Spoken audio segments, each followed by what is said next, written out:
Asia Tech Podcast with Graham Brown and Michael Waits. Okay, so this is Asia Tech Podcast Live. We're broadcasting live on Facebook. My name is Graham Brown. I'm joined as ever by Michael Waits in the studio. And we're going to be talking about conferences. Michael, I've got a question this week from a listener, and it's as follows. I want to tee you up with this because I know you have a lot to talk about on this subject. This is all good. And we don't pull any punches. Okay, so I got an Eric Chan in Singapore. He asks, I'm a startup founder, not new to the game, but I have a new startup. I want to get out there and I want to get into startup conferences, meetups, networking events.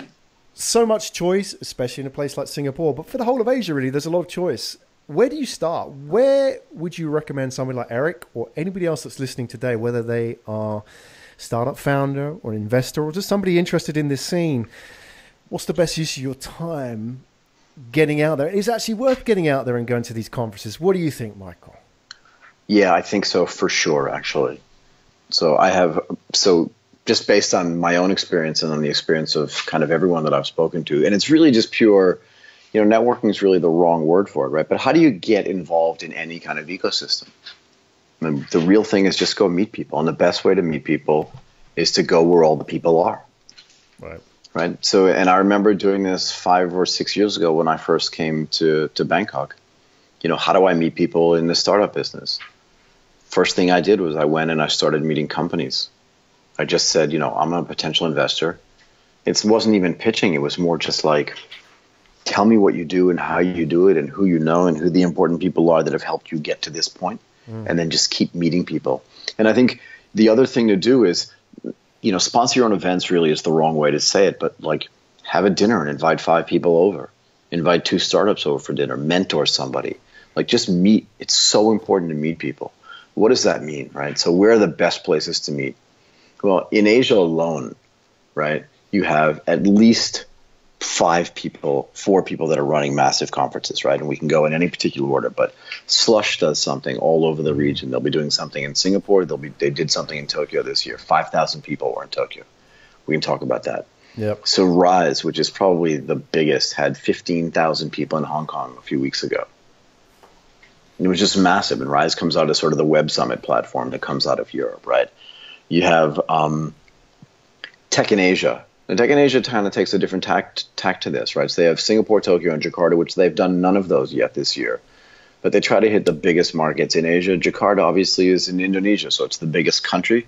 There's some question, though, and I think there's some competition actually between Jakarta and Bangkok for who the biggest startup city is. There are just more people in Indonesia, but where are the best companies getting started? It's interesting there too. But again, you've got to get out and meet people, and it's a constant thing. And I don't think it's really just, maybe networking has a bad connotation, but I have this concept. So I didn't finish, right? And then you have Echelon, and Echelon actually does, and should talk about each one of these, right?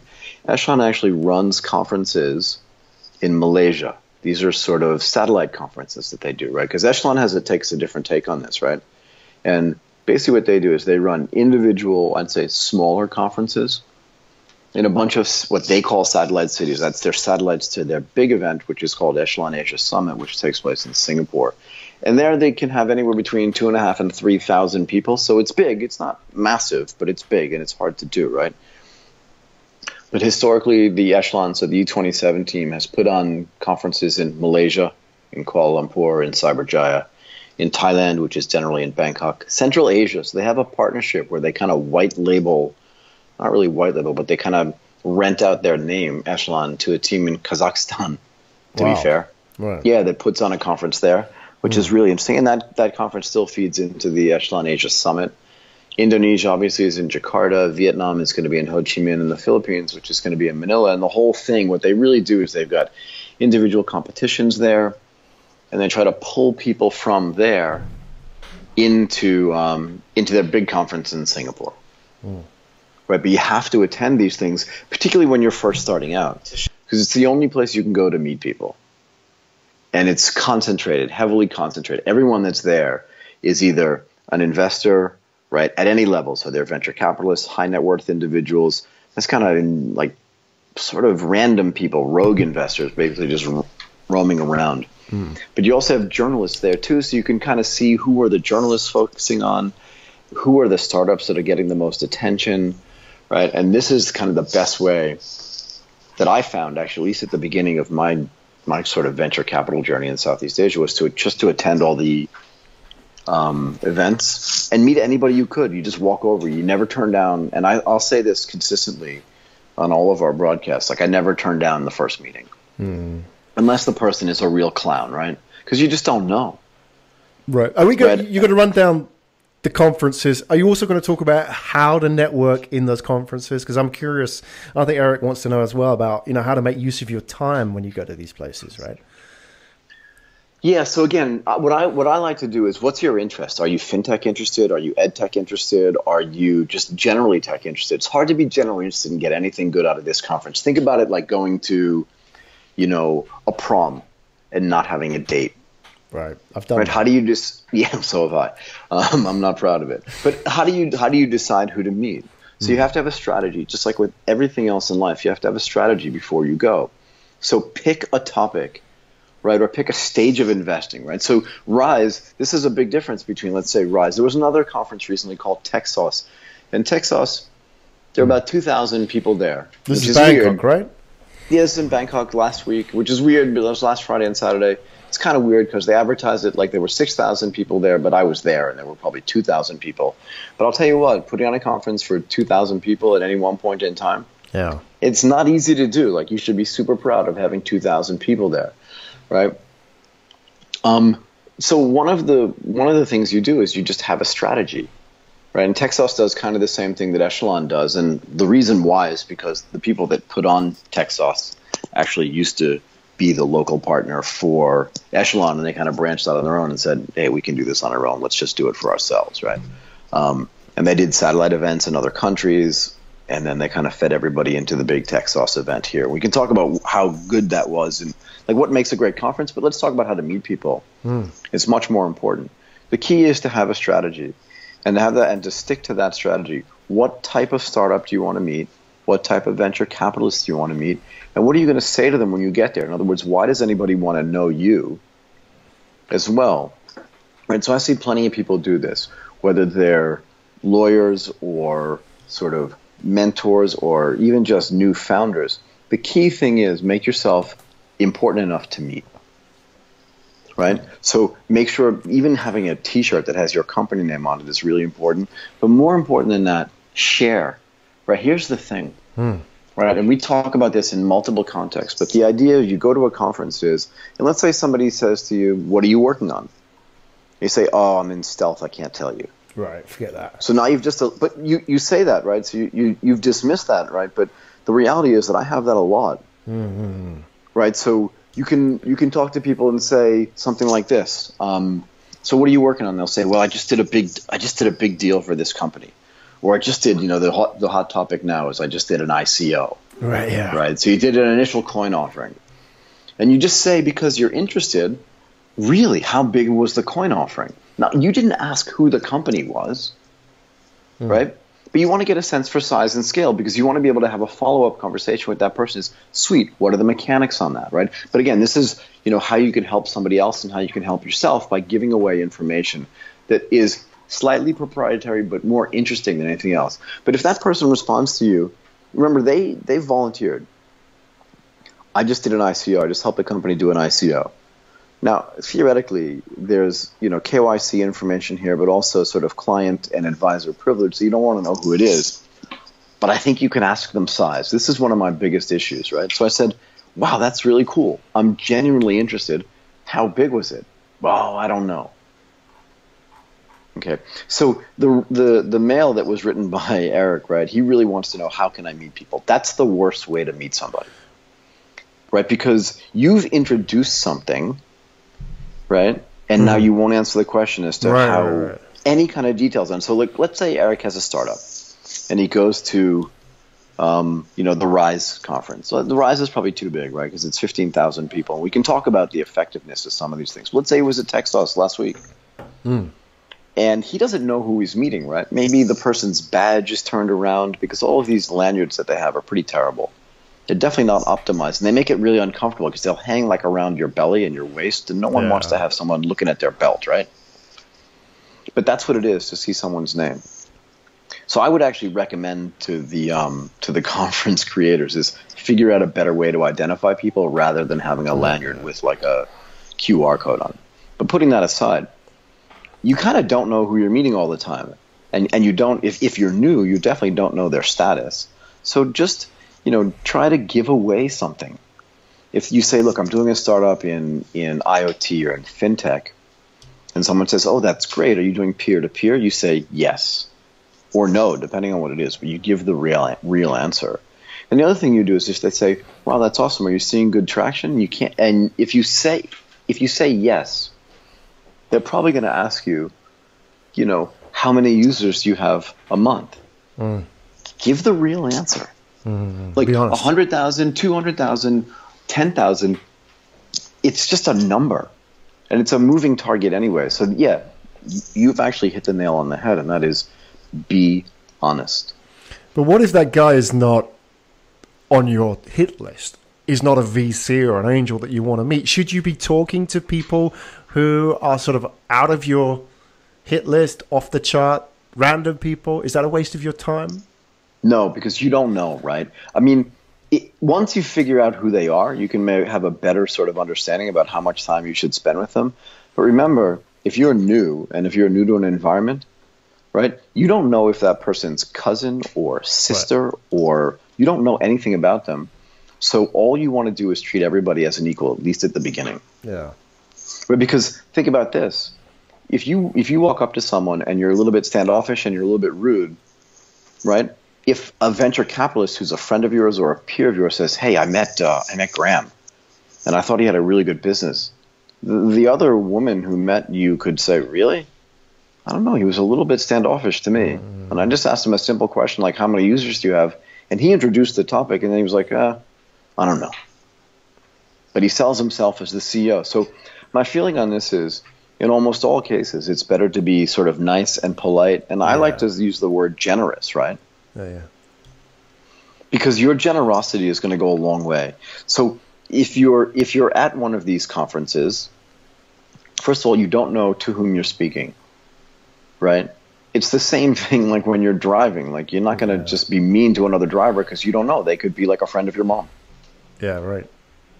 That's got to be your default, isn't it? I mean, you got to be generous as a default. It's hard though, isn't it? Because I don't know. I mean, what are your thoughts about conferences? I mean, I find it a little bit difficult sometimes at some conferences. There's a lot of BS. I'd like to say I've been out of that loop for a while, out of the corporate scene. There's a lot of positioning. There's a lot of looking at, the titles on your lanyards, all that kind of stuff, right? So, I mean, that goes with the territory, right?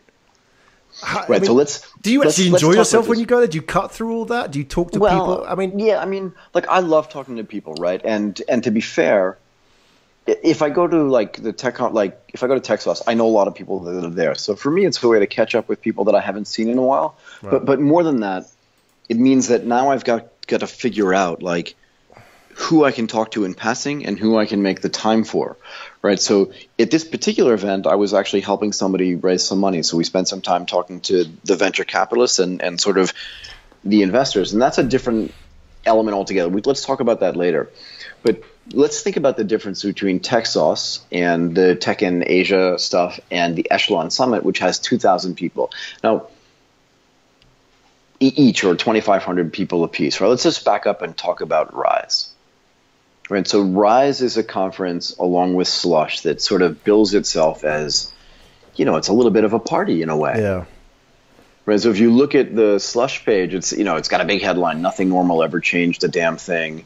And the quote is from the founder of Spotify. Now, Spotify isn't even really a startup. Right, so they say that there were 17,500 people at the event in Helsinki. And the quote is, it's crazy, it's big, it's awesome. It's a party. You look at, as you say, look at the page, right? Lots of people, hands in the air. Yeah, it could be a rave. So it could be a rave, and I think Rise is actually the same thing. So I spoke to people that were at Rise. I did not go. First of all, I think both of these conferences are not priced for startups No.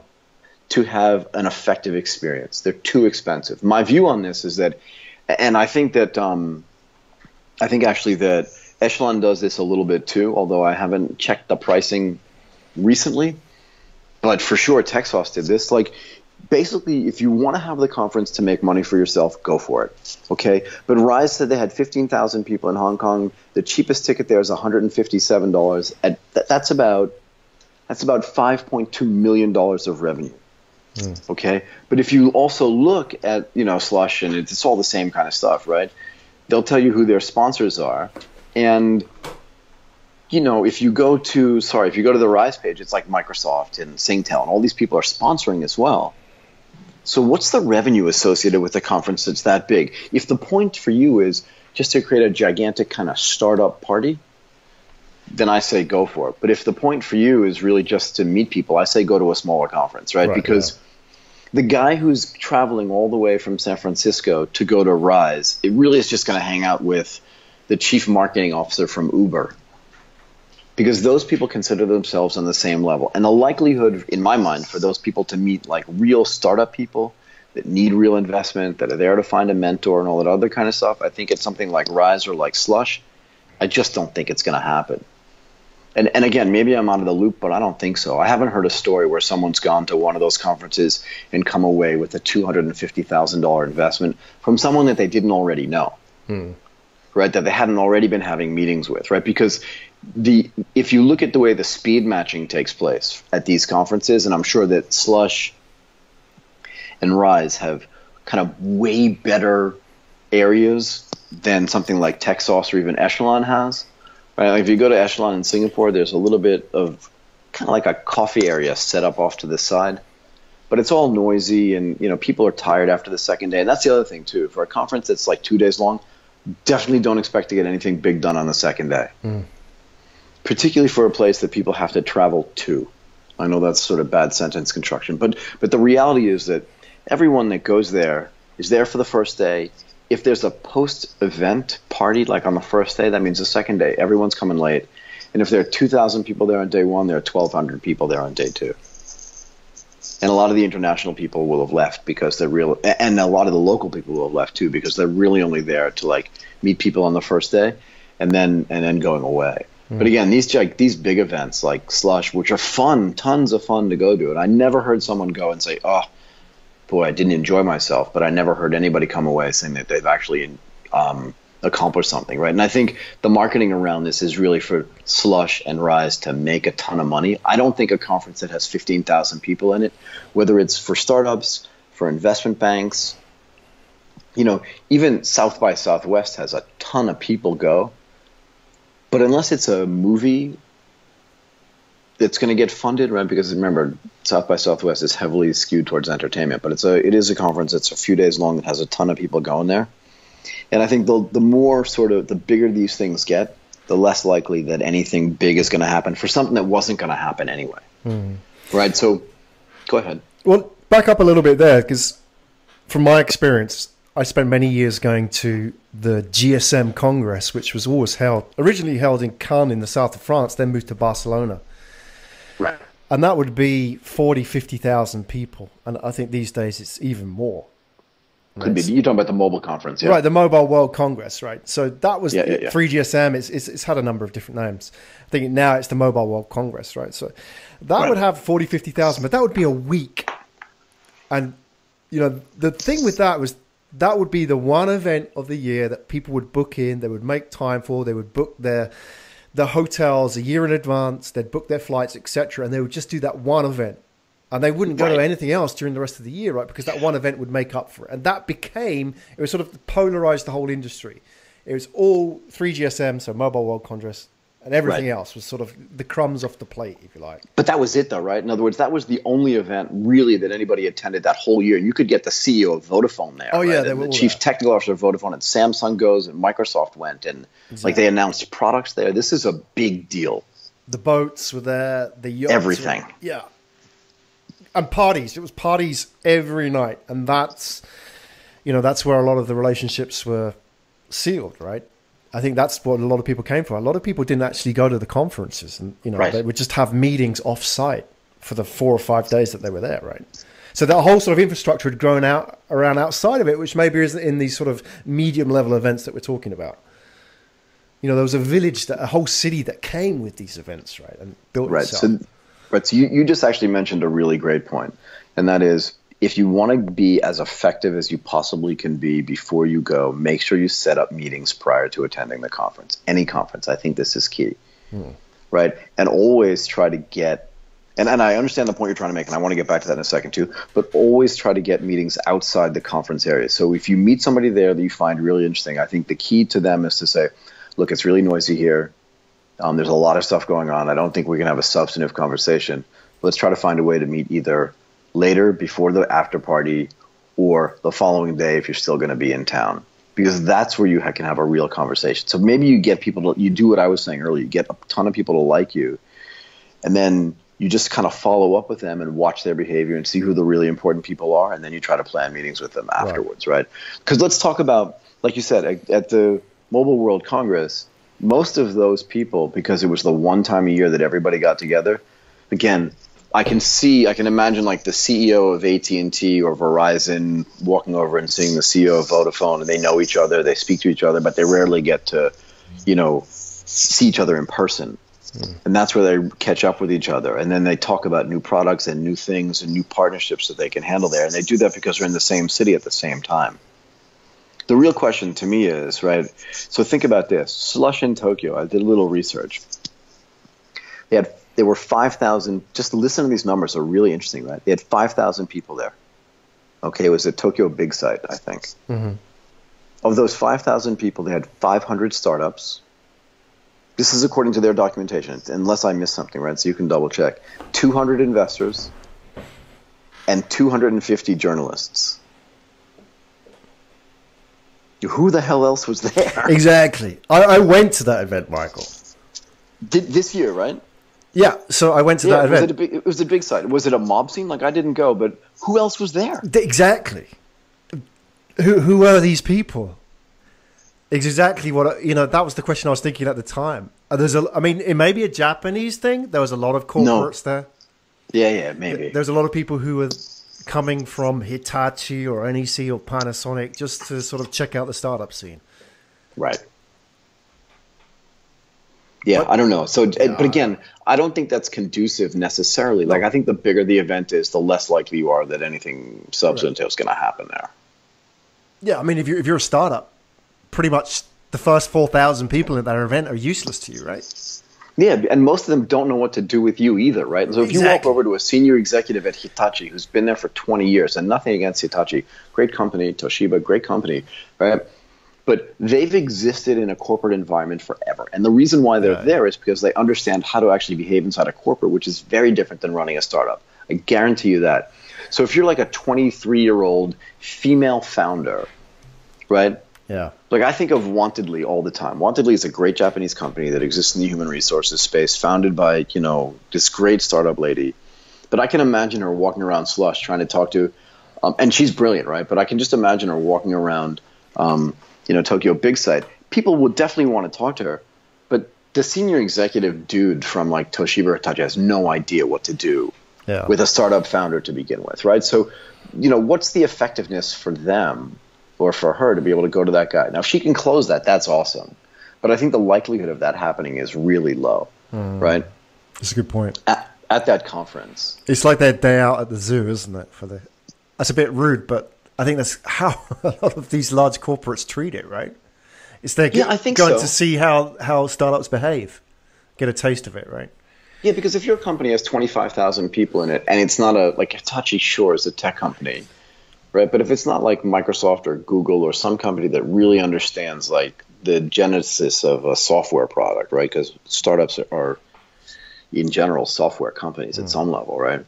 You're never going to be able to understand what these people are doing. And if they're a generation behind you in age, right, so 20 years away from you, it's just a double problem for you to be able to understand what they're doing. Right. But on the flip side, if you send one of your junior employees there from a Japanese company or even from like General Electric, it doesn't really matter. They're not going to have any influence at the company anyway. So you're into this like chicken and egg problem. I don't know. it depends what you want to get out of this conference. But again, if you're just going there to meet people, if this is what Eric wants to know, I still think it's worth it. Right. But again, is it worth it to go there and sit through the presentations? Because, I mean, that's what a lot of people do. They go there. I mean, like you're saying about what would be the effectiveness of going to Slush, right? If you were to go there as a startup founder and you didn't know what you were saying, you'd probably spend most of your time watching the presentations, a little bit in the coffee area, and not very productive, back to the presentations. You'd walk away from it and think that's a startup conference. Yeah, I mean, I don't know. I think the speeches, I was having this discussion post-conference, at least this week, on both Friday and Saturday with some senior people there, venture capitalists and sort of M&A guys that sit inside, I'd say, second stage or third stage tech companies here, right? And their view on this was really interesting. They're like, I come here, if the gate opens at 9 o'clock in the morning, they show up at 1. And they have meetings from 1 until 3, right, or 1 until 4. And these are senior people. These are decision makers inside their companies or decision makers inside a venture capital company, right? So they're investing their own capital and their own time. But all they do is they don't watch the presentation. Some of them actually make the presentations, but that's different than what Eric wants, right? Yeah. The point is, these guys, and they're both men, so fair enough, they came to take meetings. And again, because there are 2,000 people there, maybe the 6 people that they wanted to meet were there. Right. They met them, and then they left. Prearranged. Yeah, prearranged. So I actually ran to my buddy. I won't say his name. Let's just call him Bob. He was like, I'd love to talk to you, but I got to go because I've got a meeting. Right. Which is fine. Right? And I had my own meetings set up, which were prearranged as well. For the pitching, and again, I want to get to that when we're kind of almost done, right? Because I think that the way that the pitching is handled and what they'll call business matching is just an abomination. Yeah, I know.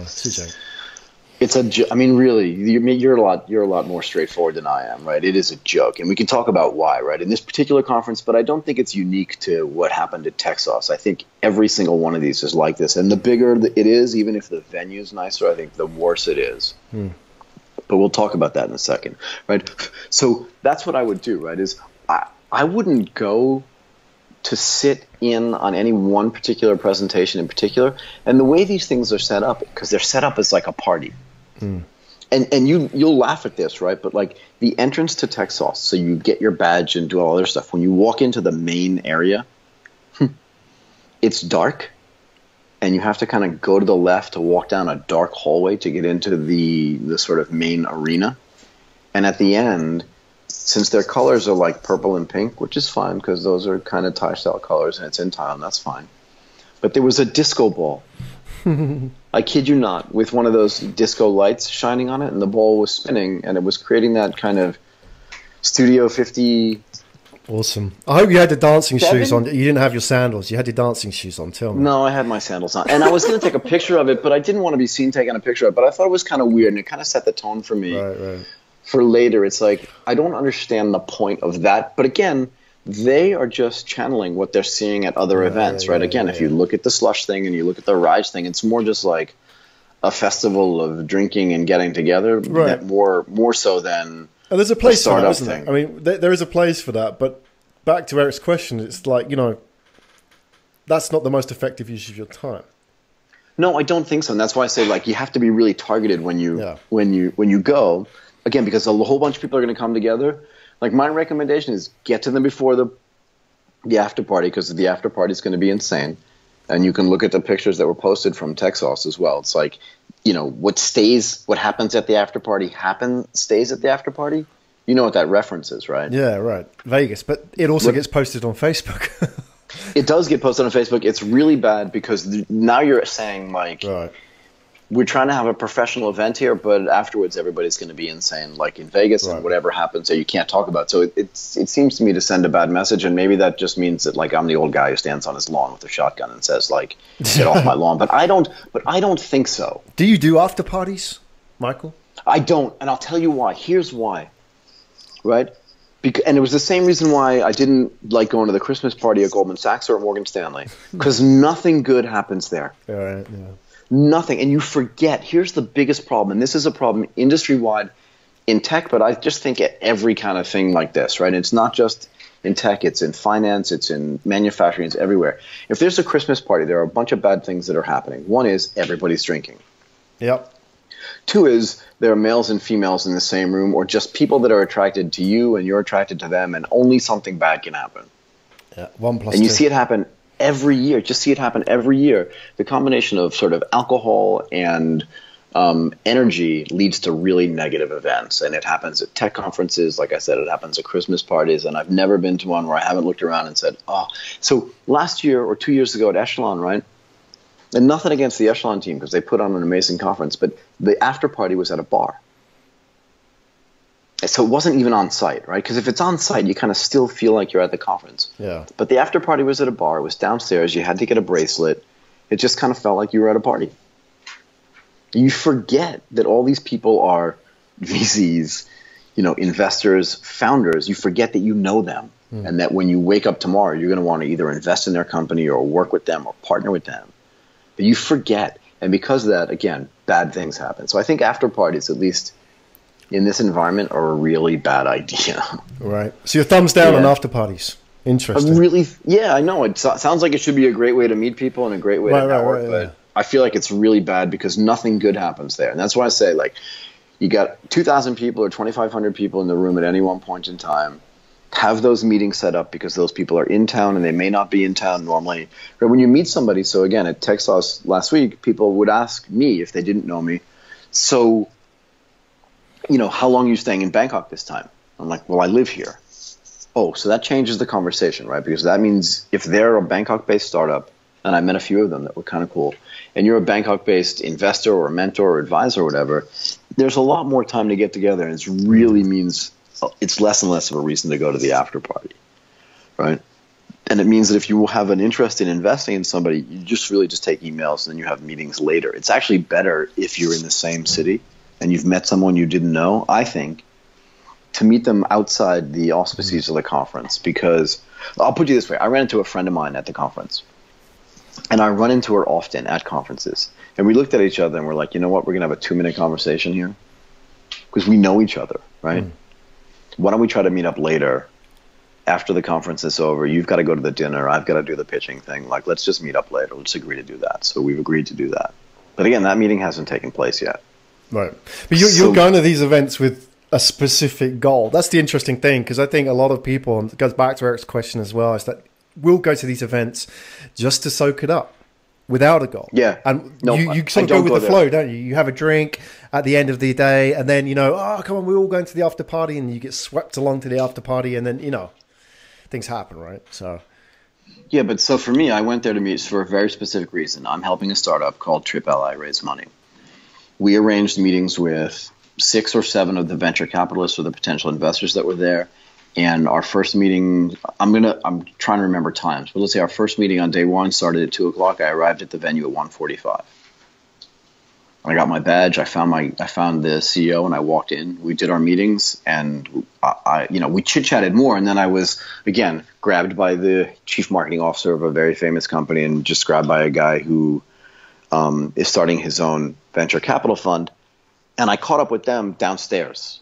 Okay, just chit-chatting outside the arena and talking about what makes a great startup company, what do you look for when you're doing an M&A, how is this conference different than Rise? So like Rise does some interesting things, right? So Rise arranges the startups in order of investment stage. Mm-hmm. So they don't have all the fintech companies together necessarily. They don't have all the ed tech companies together, which is what this conference did, right? And I think it's a bad idea because that ed tech company could be in its 3rd round of financing, but you wouldn't know that from the sign that's there. Right, so the Rise team actually does a really good job, at least in the Hong Kong event, of saying, here's the name of the company, Company X. It's based in Belgium. It has an office in Hong Kong. It has 100 people in it. It's looking for Series A and a couple of other statistics about it. And you're meant to fill all that in so that every company's poster has the stage and information about it. So when you walk over, you already have enough information to decide whether or not you want to talk to that company. Mm-hmm.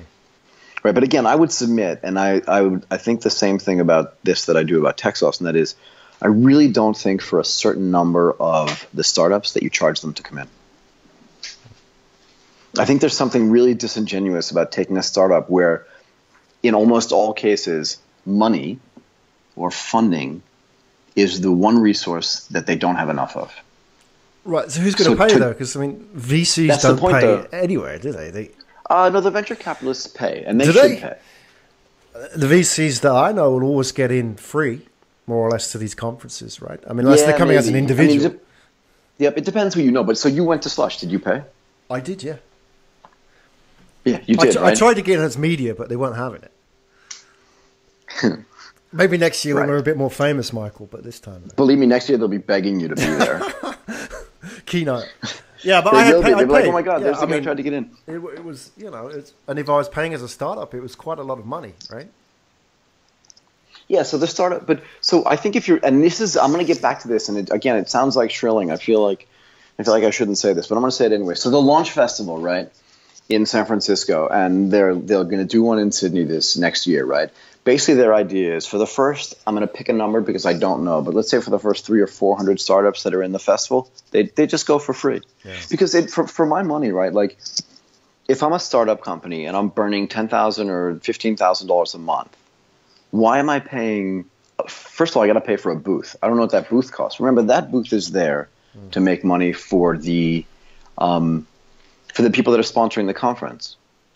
And I'll tell you what. If I look at the sponsors of this conference, Bangkok Bank, Anand, development, so it's a builder of condos, right? And then True is that all these big companies are definitely sponsoring, and good for them, right? Because for them it's a massive bonus. They get to see what's coming, they get to see startups. They build these beautiful booths, right? But they also sponsor the event. Their sponsorships should pay.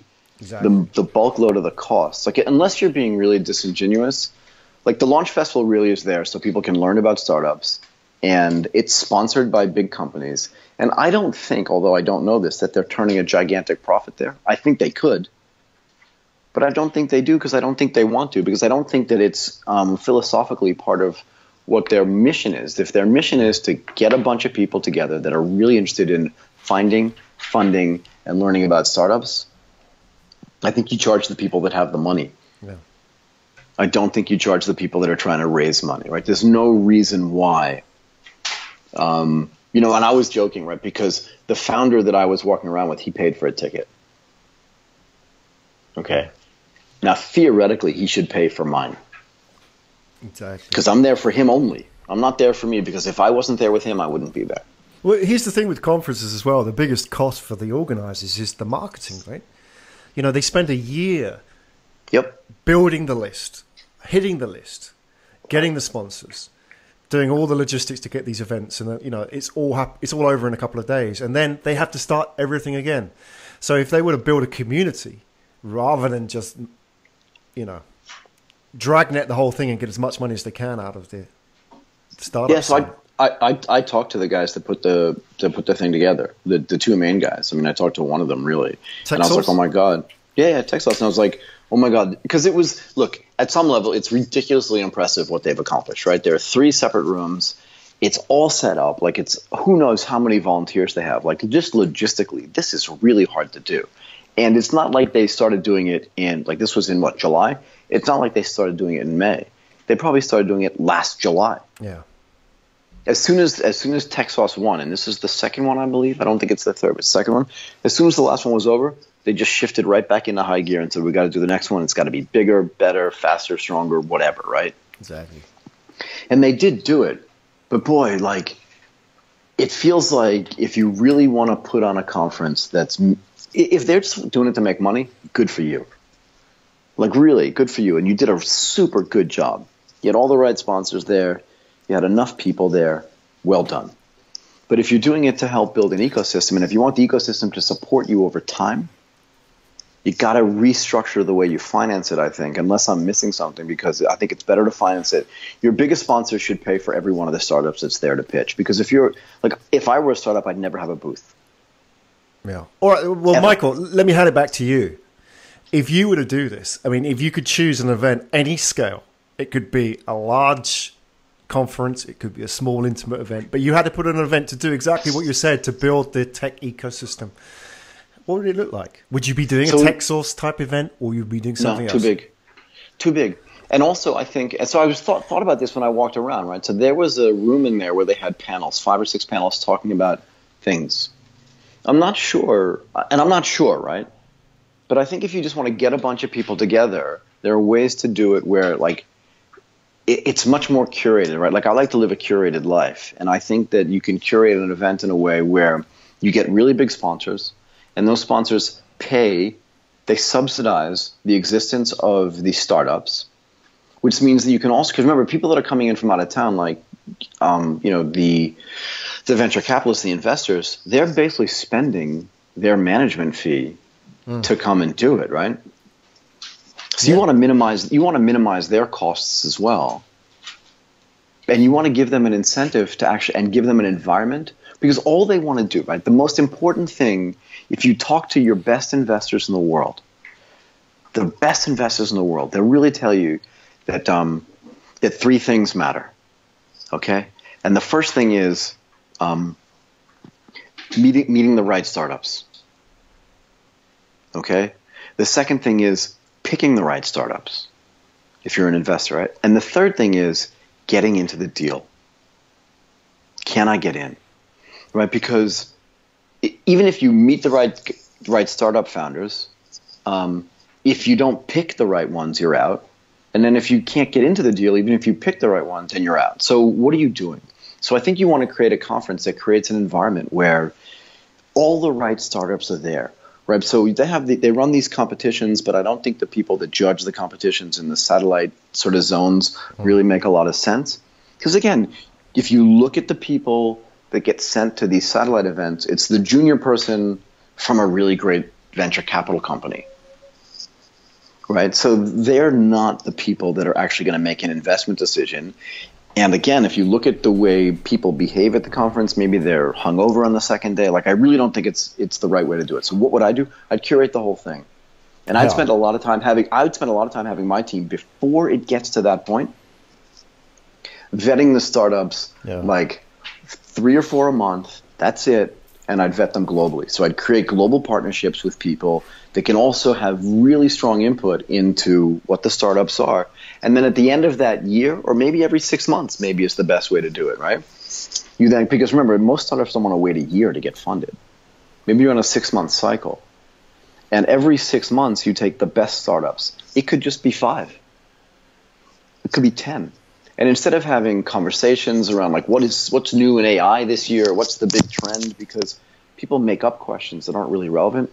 What I would do is I'd create an environment where those startups aren't running a 5-minute pitch or a 3-minute pitch or get on stage and do this kind of stuff, where they can have a substantive conversation with a real investor who's thinking about a real sector and a real stage of investment where they're going to invest. And that's what I would do.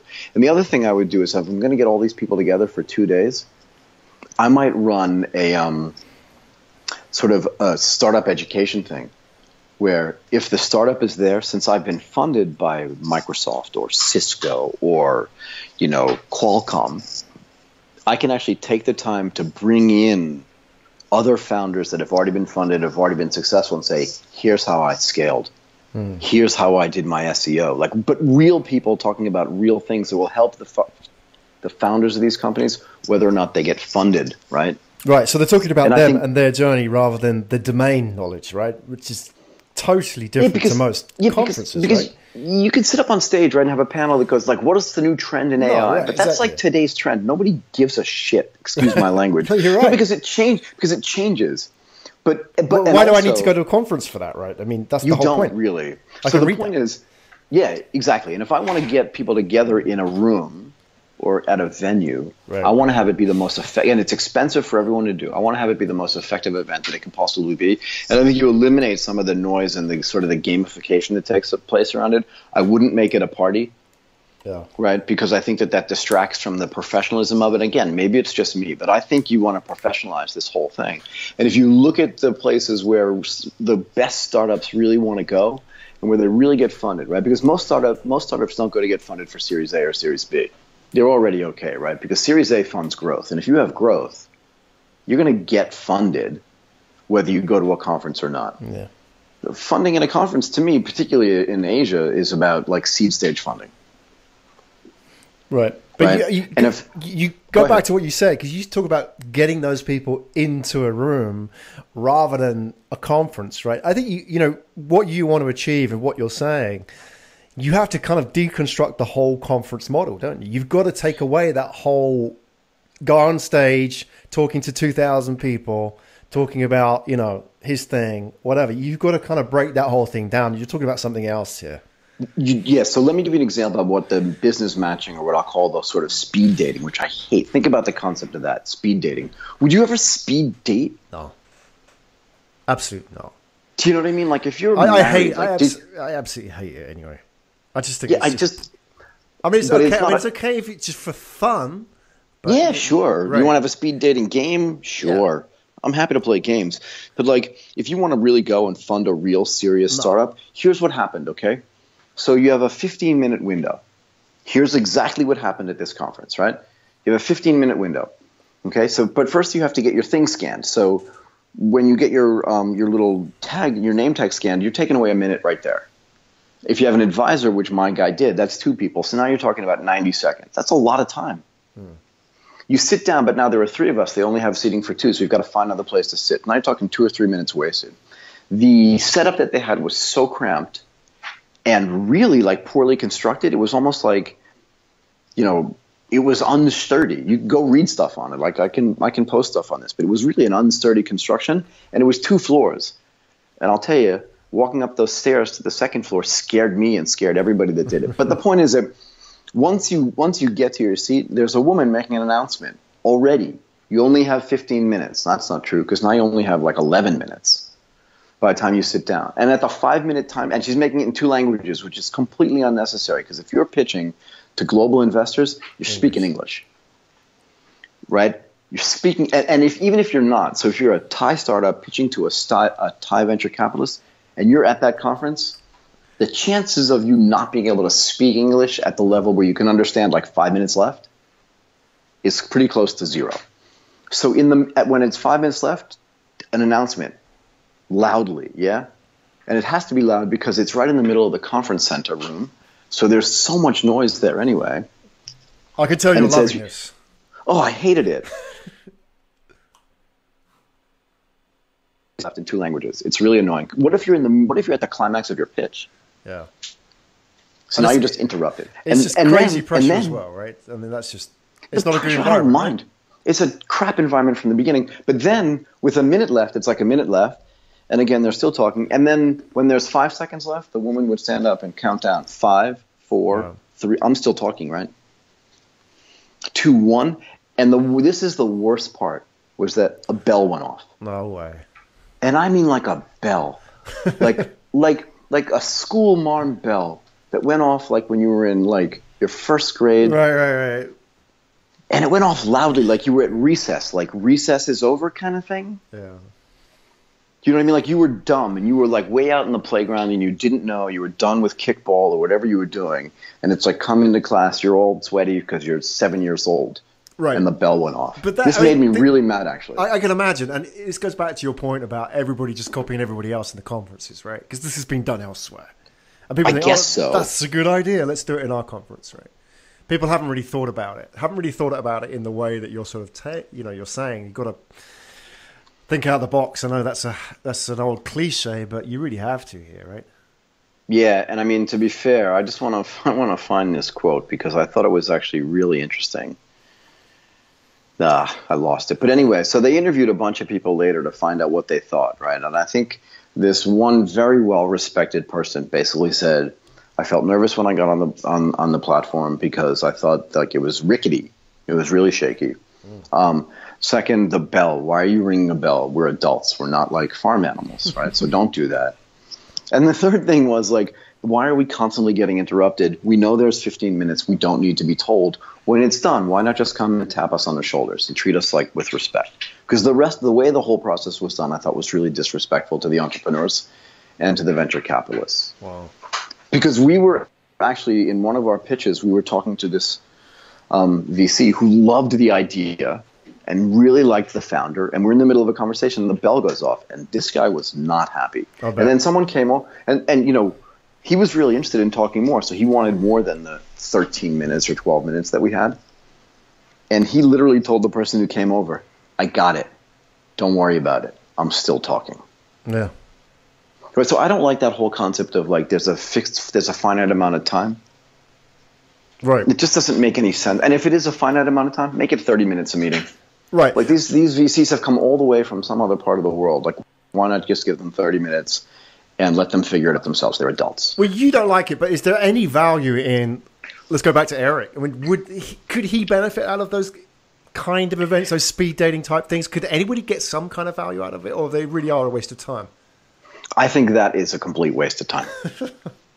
I really do, because I think I think everyone that's doing it knows that there's a better way to do it. Right? It's like, look, you live in Japan. I mean, maybe you don't, maybe you never did this, right? But like there's this thing called a gokon, right? So 5 guys, 5 girls get together, see if they like each other, they drink a little bit, and then later they'll like re-get together. Compa. And you periodically hear that like, oh, I could go at this thing and we ended up getting married. But it's rare. People still do it because it's fun, but it's rare that anything good comes out of it. And this speed dating thing, I think, particularly where there's like intellect and depth and large sums of money involved, it's just a bad way to do it. What is the better way? We don't have much time, but is there a better way of doing it? We can just kind of give people, I mean, the conference organizers out there, people who listen to this show, come on, we've got to give them some help here. How can you do it better? There's a much better way to do it, right? Like I said, most people are only taking 4 meetings a day. Right, so if there are 15 or 20 VCs there, they're each taking 4 meetings a day because there aren't that many interesting companies there too, and it's hard to figure out who is and who isn't interesting, in a 15-minute presentation. So what I think you do is you say, you have 4 slots, each one of them is 30 minutes. They're not back to back. So because you're going to be there for 2 hours anyway, right? So why not just take a 30-minute meeting in a small room without a bell?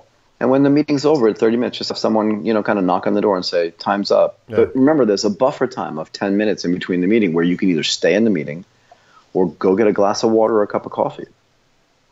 Because now you're having a really intelligent conversation. And if it just doesn't work, so if you sit down and say, I'm going to write a photo app that is going to be better than Instagram and more targeted than Facebook, maybe the VC just stands up and says, okay, that's insane. It's never going to happen. And just, politely walks out. But it's better than being in a conversation where there's really only 11 minutes, a bell rings at the end, you're still in the middle of pitching, and someone's really interested, or they know someone that's really interested, but the whole flow is broken. Right. I think you'd rather have more time than less. But you have to do a little bit of background research in that model, right? You have to do a little bit of matchmaking beforehand because you're dealing with quality rather than quantity, aren't you? But isn't that the idea? Right. If you're going to the conference to meet someone to invest in, you should do your homework anyway, regardless. And don't come to me and tell me it's your job as the entrepreneur to teach me the whole thing. Like I didn't do any work on this. I don't want you as my investor. Yeah. I really don't. Like, just get away from me. I don't want you as my investor because you've done no work. So does that mean you're always going to do no work? Yeah, I guess that's a little bit of an aggressive comment at the end here. But I just think, in the same way that like, let's just take a typical example of 2 people getting married, right? And I'm not going to be sexist or anything, but like when a man asks a woman to marry her, she's not obligated to say yes if that guy's a jerk. And money's a commodity, I think, in the investment world, and there's more money sloshing around the startup world than anywhere else in the world right now. You don't have to you don't have to marry the first person you dance with, is the thing that I like to tell some of the startups that I advise. Money's a commodity. Try to pick the person and the institution that's going to help you the most. And I think that the way to create that is not at a 5-minute or a 10-minute pitching event or at a pitching competition. I think it's a really bad way to do it. It's a circus. It is. And I periodically go back and look at some of the companies that have won the pitching competition. Yeah. Like a year later or whatever, I just go revisit it. I'd say 9 times out of 10, that company is either bankrupt or still really struggling. Yeah. And there are startups that live for pitching competitions as well. Yeah, just because you can pitch well doesn't mean, just because you can pitch well on stage for 5 minutes doesn't mean you're going to be a great business. Yeah. It would be great to hear listeners' feedback on what they've found that's worked in these startup conferences, particularly when it comes to the matchmaking side of things, because there is a better world out there, right? We're curious. We don't have all the answers, right? We may be missing something else. Maybe there's something they've seen in a conference somewhere in the world. It doesn't have to be a conference either, right? It could be a meetup or a smaller event. Something that they thought, wow, that's a really good idea. And it takes somebody to try something out, take a bit of a risk outside the norm of what conferences do, right? Try something. Look, I'd love to hear somebody's opinion. I'd love to hear like a contrary opinion to these pitching events, whether it's standing on stage and you have 5 minutes and then a buzzer goes off and then you do 5 minutes of Q&A in front of an audience of 400 people or whoever's there. And remember, those people are on their phone or talking to their mother or doing something. It seems like a bad environment to me. So tell me I'm wrong and tell me how to make it better. I have an idea, but I'd like to know what your idea is as well. Yeah, that'd be awesome. If anybody out there thinks that those pitching contests and those speed dating, matchmaking between investors and startups is a good idea, and they've had a good experience. That would be good to hear as well. They can tweet us at AsiaTechPod, at AsiaTechPod, or hashtag AsiaTechPodcast. Comment on Facebook, direct message us. The usual. We would love to hear, because we don't have all the stories, the monopoly on the stories out there. So, no, I like to say I have an opinion, but I don't have a monopoly on the right opinion. So I agree with you. Exactly. Well, I think, the gauntlet's being thrown down for somebody to do this, right? Please. So let's do it. Yeah. I mean, I think it has been thrown down, actually. And I think there's a better way. And I think we can conceptualize a better way. Do you think we could do a better event ourselves, Michael? Are we giving away too many secrets here? We should. Yeah, we should, because we would do smaller, right? Because the idea would be, I don't want to do the event to make money off the event. I want to do the event to provide a service for people, right? So I'm happy to break even. What I really would love to find out, here's what would make me happy, is that when the event was over, a VC came over to me and said, I found, I'm running a $25 million fund, and we're doing seed stage for up to 250 grand a piece, and I found 2 companies here that I need to invest in because they're so good. And then I find 10 companies out of the 400 that are there that say, I got funded because of this. Like, unless something bad happens in my next meeting with these guys, I think I got funded. That would make me happy. And if at the end of the day, you and I can look at each other and say, we broke even, done. Right. You have to have a different mindset, though. You're talking about having a vested interest in the relationships before and after the event, right? Which is not the conference model. The conference model is very different, right? Yep. So I think that whole thing can be disrupted, too. Big surprise. Do we have time? I don't think we do. It's too long to talk about. I was looking forward to that. You build it up. You build it up. Come on. I did. We talked about it. Can we give it a little bit? Come on. Okay, so a year ago, this there's a fintech company, right? I'm really into fintech, called T2P. They took in $1 million, $1.1 million from 500 startups, and Bencha-Chinda, right, which is Bencha-Chinda Holding, okay, and that's owned by the family that founded DTAC. So good for them for making an investment in a mobile wallet company and a fintech company. It's really important. So this deep pocket thing really wants to disintermediate, the whole concept of how people pay, right? So, and that like the fintech business worldwide is about a $400 business, which it says in this announcement that they made in Deal Street Asia last year, and this was in May of last year, so a little bit more than a year ago, right? So that's great, and I love when people that are trying to do things different get funded. And then there was an announcement today, I believe it was today. I lost it, actually. I'm sorry, but there was an announcement today that that this team actually took in another $3 million of funding. This is really fabulous news. But it's funded by the same people that funded it before. And I will say this, right? Though they got into the DTAC Accelerate program, which is really cool, but not a big surprise when you're funded by DTAC. And not a big surprise when the DTAC funding itself is not necessarily the entire funding, but it's funded by the family that funds DTAC. Like, I love these mobile companies, and I love the concept of mobile wallet, and nothing makes me happier than seeing a company get funded and get follow-on funding, right? Raise their Series A or post-Series A thing. But I at least want the people that are making the announcement to be at least straightforward when they say it just says Bencha-Chinda Holdings, and that they got into DTAC Accelerate. But let's be at least truthful about who's actually doing the funding and why they get in. And I don't think it would be a big surprise, right? Because there's so many other people competing in the fintech sector. I'd love to hear more about what the details are of this funding and why. $3 million is a lot of money for a company in Thailand getting funded by a Thai corporate to figure out why that's going to work. But frankly, I wouldn't be surprised to see some other company come in the fintech space and just blow these guys away. I'd love to find out where they are in a year. So it's not a big surprise that they got funded, but let's do something really big. Awesome. That's really it. Thank you, Michael. Good session today. Thanks, talked man. around the houses when it came to talking about conferences and events in Asia. We did. We would love to hear people's feedback on that. And if you disagree with us, we'd love to hear your feedback. If you agree with us, whatever, just tweet us #AsiaTechPod, #AsiaTechPodcast. Catch us up on Facebook or catch us in Asia when we hit the road. We are starting in 3-4 weeks, right? We need to start talking about that. So we'll be back next week and we'll start dropping details of our tour. So yeah, we're finalizing dates, right? So that's very exciting. First city? Fukuoka. See you there. We will be there. So yeah, catch us. AsiaTechPodcast.com/tour if you want details of the tour or where we're going to be. Catch us on the road. And we won't necessarily be hanging out at the biggest events, so you can catch us. Smaller coffee shops and co-working spaces, that's where we'll be. Exactly. Michael, thank you so much for your time and your insights today. We'll catch you next week. Thank you, Graham. You've been listening to Asia Tech Podcast. Find out more at www.asiatechpodcast.com.